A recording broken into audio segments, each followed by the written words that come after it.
waxay oranaysaa maasadu waxaan ana maanta dacal is-iri darafkaaga gudo qasada dee lagu dhisee abwaan haldhistaah furee weersama sii daadahshee dar kale maasada galee layidhi digrigii xubbiga daryeel aan waayayey markaa dunidii lurkiyo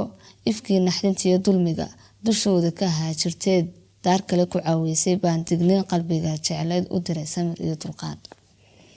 adoon ii wada dulmarin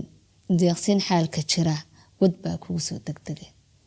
oo kii hadhislahayntu cudurka gaaban soo duubtay waa markii ugu dambeysay adoon ii wada dulmarin deeqsin xaalka jira wad baa kugu soo degdegay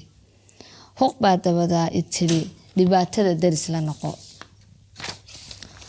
waa tii amba iilka dadan deer aan cidi dhaafi karin derbiga adag jabi itiri intaan lagu duugineen adiga duncad lagugu tolin waxaan duni ugu jeclaa inaan daafaha arliga dalxiis kaligaa la galo ha yeeshee durugtayo xaq baa yimi aan dib dhicin malaa'igan daalay odhan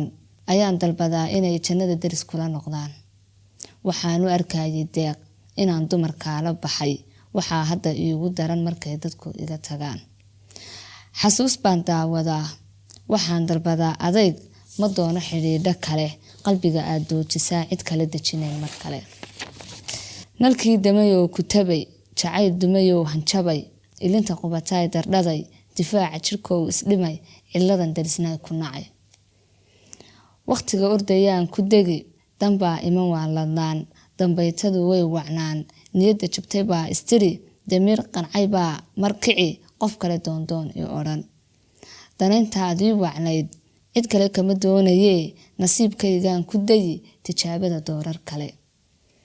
wuxuu qoray daa-inkeen idaa kaagama tagee anoon diideen xaqiyo wuxuu daabacay ilaah adaan duhur iyo alleyl salaad kasta kuu dacay